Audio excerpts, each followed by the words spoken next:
Well, we certainly appreciate you joining us once again for Curiosity, Not Judgment. I'm Birga.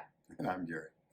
So, this conversation is maybe a little bit of a deep one, and so I hope you've got some time to think and question with us as we are curious about the topic at hand, which is how do you simply be with yourself? How do you sit in a place where you can contemplate, evaluate, understand, and carve a path forward in the way that you are wired and made without getting lost in the weeds and becoming paralyzed by some of the thoughts that may intrude along the way? And so you've had some interesting dialogue with somebody that we both know about that concept of being, kind of sitting in that space and appreciating who you are, both the good and the bad. And when I say appreciate, not like, oh, great, I've got all these terrible characteristics, but appreciate them in the sense of recognition and acknowledge for the purpose of doing something with it. Mm-hmm. And so talk a little bit about just how that conversation prompted you to think in some unique new ways. Well, I think the whole subject of curiosity, not judgment, is where this really lies. And it's curiosity, not judgment, about self. And I forget it was Plato or whoever said the unexamined life is not worth living. I think we sometimes bounce around from thing to thing to thing to thing, and we never sit and reflect. And I know I'm guilty of this. Now, extroverts are worse at this than introverts. Introverts like to have some processing time, some alone time to do that. But even an introvert, I believe, can get in trouble. I have no experience with introversion, but can get in trouble if the thought patterns always go to bad places. Mm-hmm. Like, I'm not good enough. I have too many defects. I am not worthy, which is simply not true. And so how do we turn that thinking around and go to a virtuous cycle versus a vicious cycle, even in our own minds? There are many thought leaders who will say that we are our self-talk. So, and we talk to ourselves all the time. I think I've said this before, that one of my favorite things to do in front of a large audience is to say, who here talks to themselves? And you'll see people struggling not to put up their hand. And I say, you're sitting there thinking, do I talk to myself? We all talk to ourselves. Right. And it's not a bad thing, but it can become a bad thing if we are judgmental about ourselves. We are all on a journey where we have both good and bad, and we are in a struggle, like the old, the Native American. I love the parable about the father who's telling the son about there's good and evil in everyone, and it's like two wolves, and they're always fighting. And the little boy looks up at the grandfather and says, well, who wins? And the grandfather looks down calmly and objectively and strategically and says, the one you feed. So if we're feeding the bad stuff all the time by living in shame and guilt, etc., that's what's going to win in our thought life, which is then going to spill over into our action life. And so I guess the theory, and I love my favorite quote lately is, in theory, practice and theory are the same. In practice, they are not. And so, but anyway, in theory, one would argue that we should be feeding the good wolf. We should be feeding the parts of us that are really altruistic, that are really others focused, that are really thinking about how to make our lives, our situation, and even the world a better place. And how do we do that given the fact that we do have issues? Yeah. This is fascinating and directly applicable for things that I've been walking through, and I'm really tempted to make this a private therapy session, but I'll try to avoid that. There are these moments, and I don't know how anybody else functions. I'm only in my own head. But there are moments for me when I really get stuck in the negative loop. And then there's times when I find myself in the positive loop. And I don't know if it has anything to do with, time of day, time of month, hungry, tired, thirsty, fill in the blank with whatever affects your mood and your mentality. But there's definite loops that I think that we can just continue to run around in. And so when we find ourselves feeding that negative loop, feeding that negative wolf, how do we begin to get out of that rut? So there are lots of techniques that people have been practicing for centuries to do that.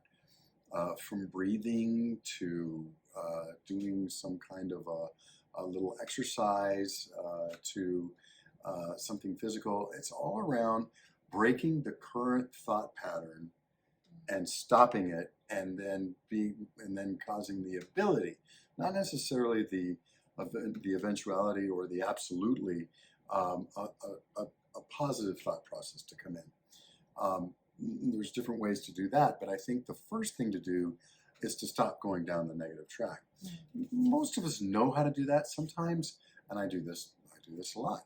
I'll just go ahead and pursue that negative thought for a while because it just, for whatever reason, I feel like it's the appropriate thing to do. I'm not sure it ever benefits me. I mean, some could argue, well, if you go down a negative thought process, maybe you'll be better prepared for when it actually happens. I don't know. There's the old story about the guy who tragically lost his wife, but he was one of those people that for the 12 years of their marriage was constantly in fear of losing his wife. And the ultimate thing that he was fearful of actually came true. But in his later reflection afterwards, many years later, he said, I wished I would have lived the life prior to her death, not worrying about her death. Yep. So I think there's always ways to dwell on and feed the good wolf versus the bad wolf. And I think we innately know how to do it. I don't think it absolutely is fine to ask for help to do that. I think the keys to it are figuring out a way to get yourself back to the present and to stop it so that you can at least have the chance of starting a positive thought thing. I think there's some good standby positive thought cycles that you could have at the ready. And these are some other techniques that we could explore further. But I think really if we sat with ourselves for 20 minutes and thought, if I'm in a negative thought process, how could I stop myself? I think the answer would probably appear. I think it's much less mystic than I think we make it out to be. Well, and I think taking the time is the key right there, because how, as you said at the beginning, how often do we sit with ourselves and do any type of personal reflection? I'm a little embarrassed to say that, your story about the being in fear for 12 years of the thing that ultimately happens very much is my story, in the sense that I have lived my last 20 whatever years waiting for the shoe to drop, because I've recognized I live a pretty darn charmed life. I've got a wonderful husband, I've got lovely children, I've been relatively healthy, and so because I know there's extreme brokenness in the world, it's kind of been this posture of, okay, when's the cancer diagnosis coming? When's the life-changing accident coming? When's the this coming? And it robs you of any peace in the moment of living in joy. And I finally came to that realization just recently. And I'm not doing it perfect, not by a long shot, but man, what a difference to let that go, the fear of the what if, to let it go and just to choose to live and to choose to reflect on what I do have. And man, it's night and day different. It's amazing. But it starts with recognizing how our thought process has been and where we want it to go, but we have to sit with ourselves in that moment. We have to. And I think there's also a little bit about self-awareness here. And I sometimes think about why, and then I don't, because again, this is the whole curiosity, not judgment. Why it took me so long to figure this out in my life. But I mean, we all have, like I said, that good and bad. And we sometimes get so anxious about the bad stuff and don't think about the good stuff. And we don't live in the present. And living in the present is the key. We're not coming up with this on this podcast. People have been saying that for millennia. And yet we don't do it. When we can see practical examples in our own lives, which is the one advantage of getting older, by the way, then it makes it easier. And I can tell you the difference between children and grandchildren. For those of you out here who have not experienced grandchildren, and you watch your parents and how they dawdle over the grandchildren, you go, what's going on? Or you hear two old people talking about their grandchildren and showing pictures, and you're going, what's going on with this? It's not that great. It's just parenting 2.0. No, it's not. It has nothing to do with parenting. Because what you can do with a grandchild that I at least never figured out how to do with my own children is to climb into the present with them. I don't need to worry about teachable moments. I don't have to get them to their next soccer game or worried about how fast they're getting dressed or the pattern I see emerging in getting them out of bed in the morning. I could care less. Yeah. I get to go do something, an activity with that person. It's joyful and it's in the present. And it's always, okay, Papa, what are we going to do next? It's never, what's the, long-term consequence of this action or something. I'm not worried about that. Yeah. And it's a total different mindset. Yeah. And I think that's a clear example of living in the present versus living in fear of what could happen or if my past is going to catch up with me or whatever. Enjoy whatever's happening in the moment. Switch to that mindset, and life becomes a series of enjoyable moments instead of always living in the fear of the future or past. Right. But to be candid, these dark times come, right? Absolutely. Dark things happen. And I think we want to escape that as quickly as possible. We don't want to be in the pain. We don't want to, even think about it. And so we distract ourselves, we medicate ourselves, we fill in the blank. Pain sucks. We want out. Now, exactly. But there is some benefit to sitting in that pain and to doing the work of the self-examination in that dark place. I know I have certain character defects, procrastination, fear of missing out on something, somebody stealing my ideas. And I'm saying them out loud going, why do I even have that? Rationally, I don't even care. But I do. Mm-hmm. And these things happen. Yeah. And much more frequently than I care to admit or want. But I think sometimes sitting with those things and going, what else is there? And what is to that? And why am I like that? Mm-hmm. For years I thought if I just avoid them, they'll go away. Mm. Guess what? How's that worked out? That didn't work out. Yeah. And so I think a little bit of examination of what do I care if someone steals my idea, especially if it gets done. Isn't that a good thing?